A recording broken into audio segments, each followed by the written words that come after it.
April 1914 was a strange time on the Great Lakes. Work was scarce. Despite a mild winter, it looked as though many ships might remain laid up as the season got underway. But of course, as the weather warmed and what little ice had built up melted away, a handful of ships set out on their first voyages, hoping to eke some profit out of a difficult year. While sailors dread the Witch of November, early season runs can prove equally treacherous. No sooner had many of these ships set out in April 1914, without warning, a brutal nor'easter swept over the lakes, bringing high winds, monstrous waves, and blinding snow squalls. For Captain Millen on the Daniel J. Morrell, the weather was par for the course. The 609-foot Morrell was one of the largest ships on the lakes, easily capable of handling a storm of such magnitude. As they plowed through the turbulent waves at the western end of Lake Superior near Knife Island, he spotted the lights of two other ships fighting the tempest. It was around 3 a.m. and visibility was poor, but he watched as the two lights weaved and bobbed in the distance. Then, one of the lights suddenly disappeared. Captain Millen searched the horizon, but the light was gone. It was a disquieting sight, but the experienced captain figured that the ship must have been enveloped in a snow squall that hid it from his view. He turned his attention back to fighting his way through the storm. The Daniel J. Morrell easily survived that night. Her time would come decades later. But what Captain Millen saw was probably the final moments of the ill-fated Benjamin Noble.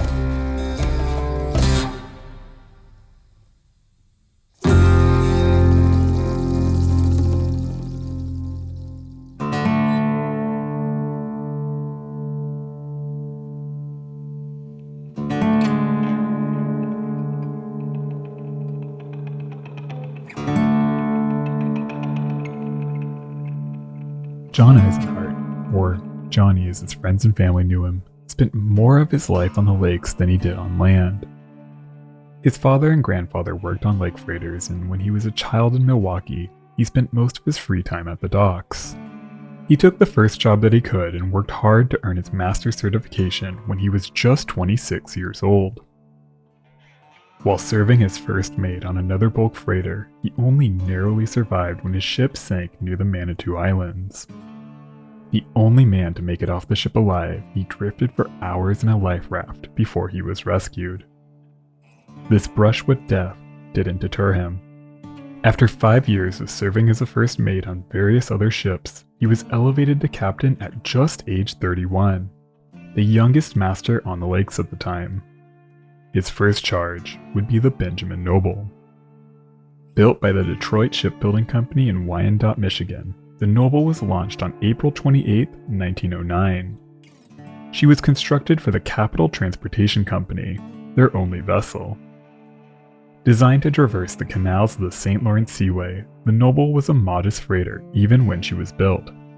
She measured just 239 feet or 73 meters in length, with a beam of 40 feet or 12 meters, and came in at 1,481 tons. She was powered by a single triple expansion steam engine that drove a single 12-foot propeller. At her full 800 horsepower, she just barely breached 11 knots. She was specially designed to carry steel rail cargo, but she could also handle stone, coal, scrap iron, pulpwood, and other general cargo. Her 7 hatches were designed to accommodate large, unwieldy cargo like railroad rails. She was also equipped with 2 large booms forward and aft that allowed her to load and unload cargo without dockside assistance.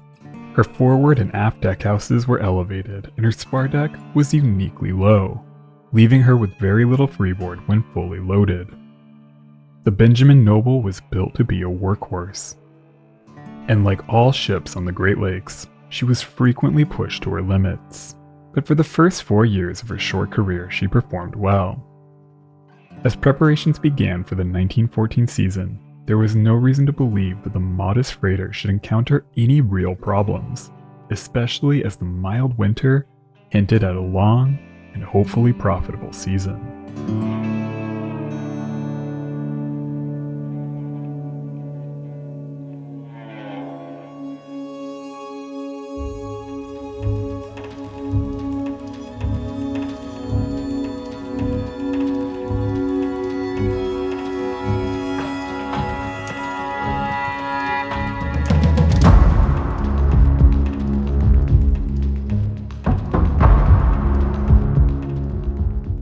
1914 was a difficult year on the lakes.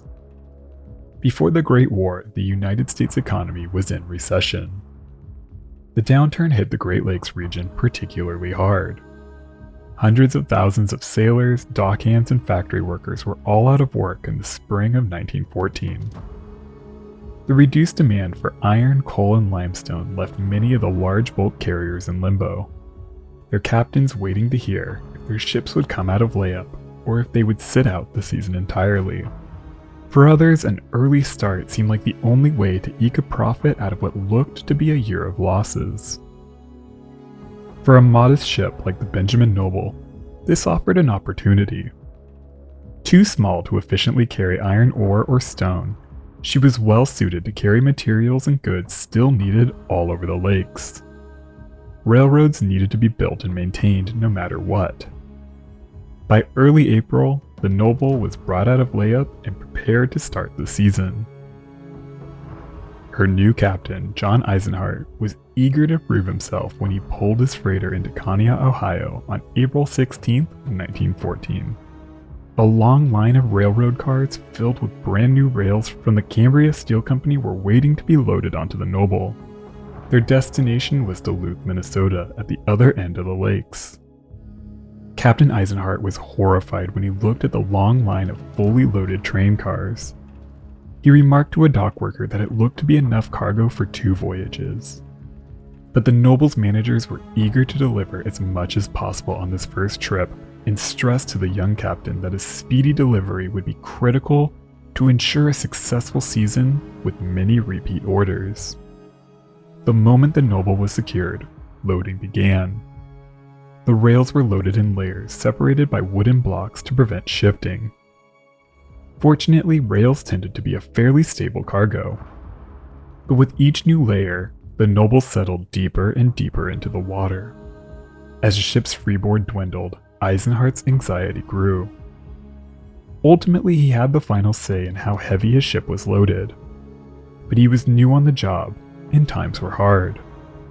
There were dozens, if not hundreds of captains with vastly more experience who would gladly take his place if he refused to sail. If there was a problem on his first voyage, he would never master a ship on the lakes again. So he trusted that the Noble's owners knew how much she could handle, and he prayed for calm weather. Loading was painfully slow. Each rail had to be carefully placed and secured. Her normal load draft was 17 feet. Soon the water reached the 18-foot mark, and it crept ever higher as the ship grew heavier and heavier. Finally, after 6 days, Captain Eisenhart decided that his ship could take no more. 2 more rail cars sat on the pier ready to be loaded, but enough was enough. He was ready to sail. Apparently the dock foreman, concerned with how low she sat in the water, questioned Eisenhart if some of the cargo should be removed. The captain shrugged off the suggestion and said that it would be okay. He would just hug the shore. Another dock worker was said to remark that there was no way the ship would make it all the way to Duluth. Someone even took a photo as the ship left harbor, amazed at how low she sat in the water. Her normal freeboard was already only 4 feet. It's clear looking at the photo that she was well past that when she departed Conneaut on the morning of April 22, 1914. Captain Eisenhart was young, but he had to know as he pulled into Lake Erie that he was playing with fate.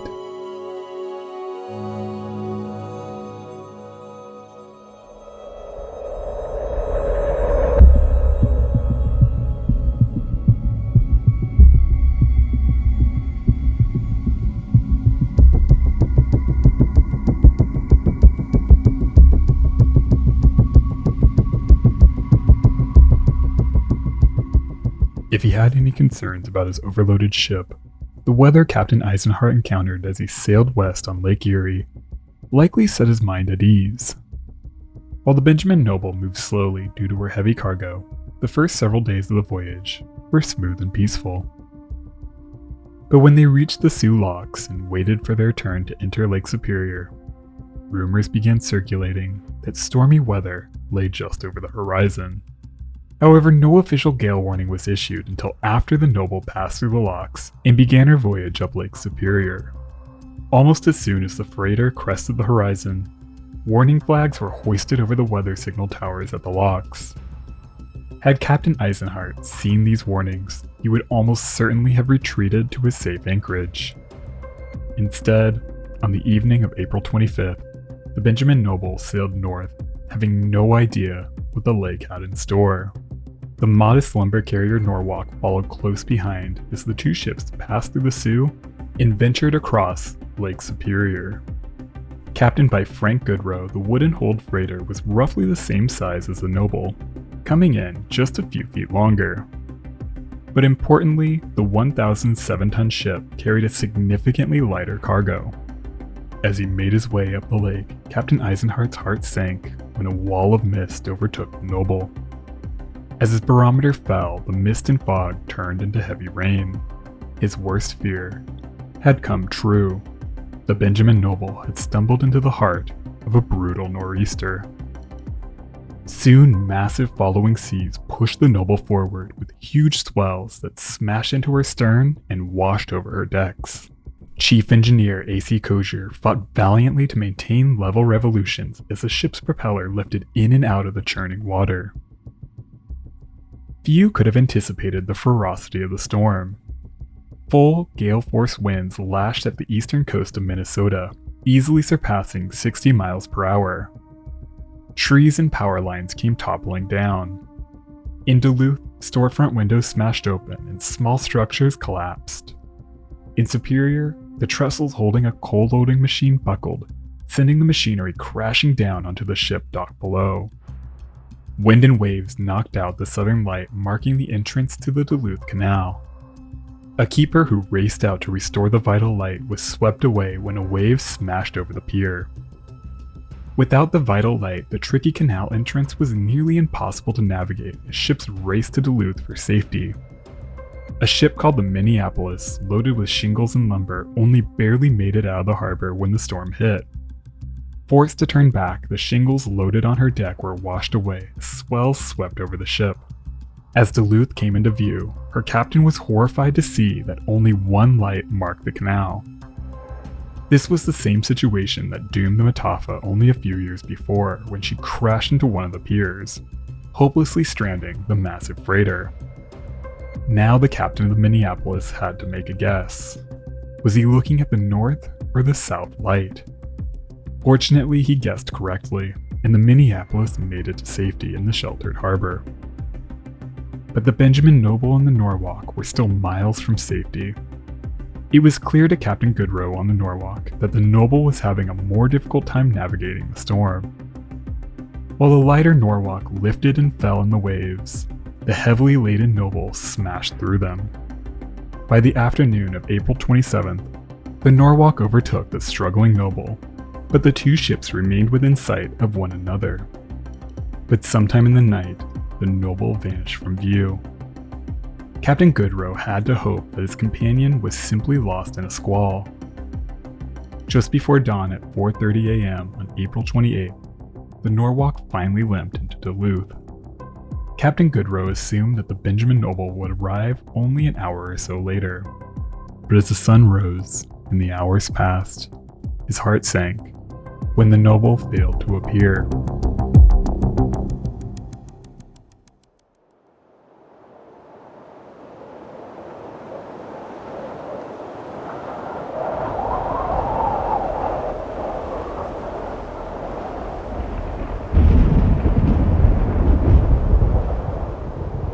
On the night the Benjamin Noble disappeared, a woman in Duluth sat in her darkened living room and watched the storm. Her home had a perfect view of Lake Superior. As the storm raged, the lights of a freighter appeared far out on the lake. The ship was obviously in distress, struggling to make headway through the maelstrom. Suddenly, the lights disappeared. The woman called her daughter, who lived nearby, to tell her what she saw. Her daughter told her that she heard the faint sounds of a ship's whistle, crying out only moments earlier.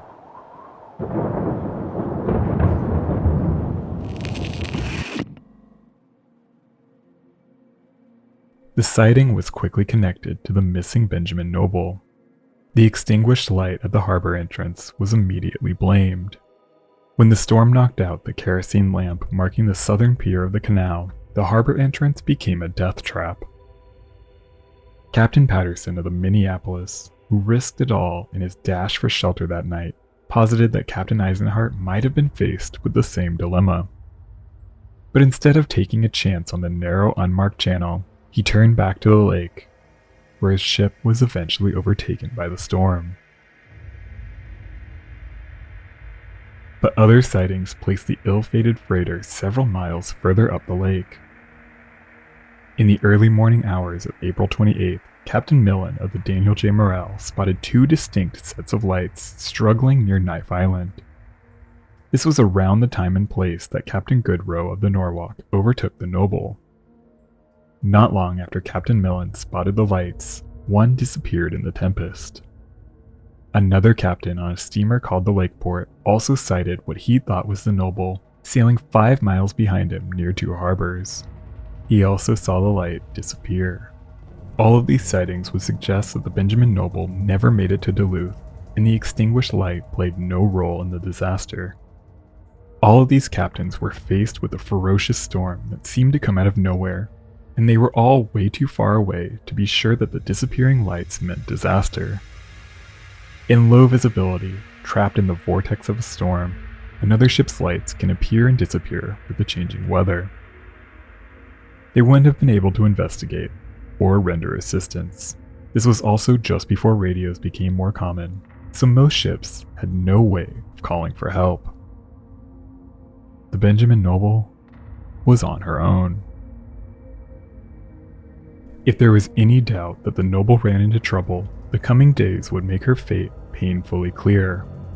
While patrolling the beach near Minnesota Point, a surfman with the U.S. Life-Saving Service came across the telltale signs of a wreck. He found oars, clothing, pieces of a shattered pilot house, lifebelts, and various other debris. Most telling, he found 3 large wooden hatch covers that matched those on the Noble. Search parties were sent to scour the beaches for more wreckage or bodies, but not a single man who served on the Benjamin Noble was ever found. It was also the first run of the season, so there wasn't even a complete list of crewmen on board. There were anywhere from 16 to 20 victims, and only 13 names are known for sure. Among them were the young 31-year-old Captain John Eisenhart and his mate George R. Longley, a resident of St. Catharines, Canada. There was also Chief Engineer Alvin Kozier, who went by AC. Hailing from Port Clinton, Ohio, AC was joined by his brother Joel and his son Frank, both of which worked as oilers. It seems that the engine crew was almost entirely from Ohio, the deck crew was Canadian, and the galley crew were New Yorkers. What happened to them in those final moments is largely unknown.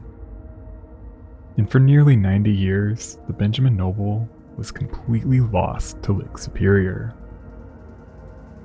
But then, one late afternoon in October 2004, shipwreck hunters spotted a large hole using side-scan sonar.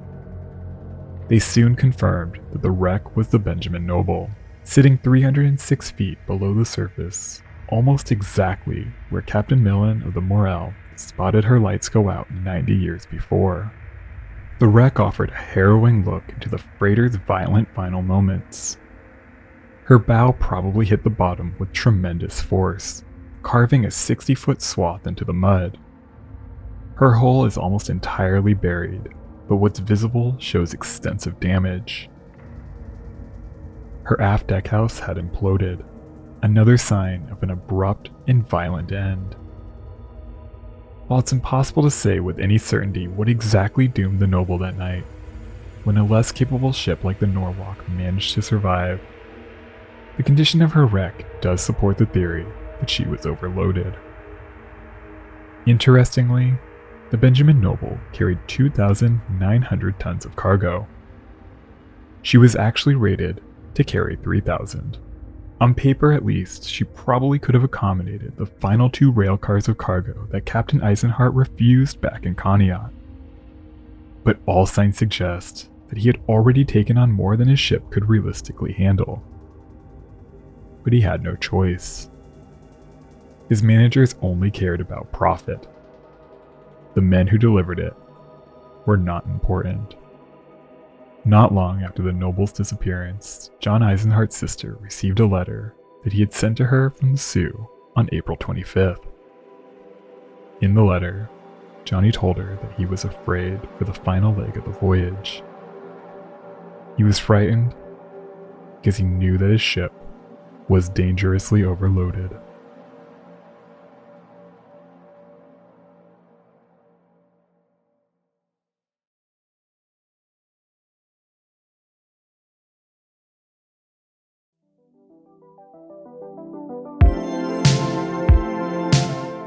Thank you so much for watching.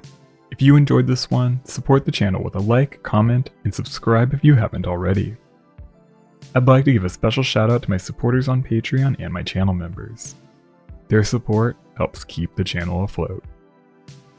Alright crew, that's all I've got. Until the next one, be nice to people.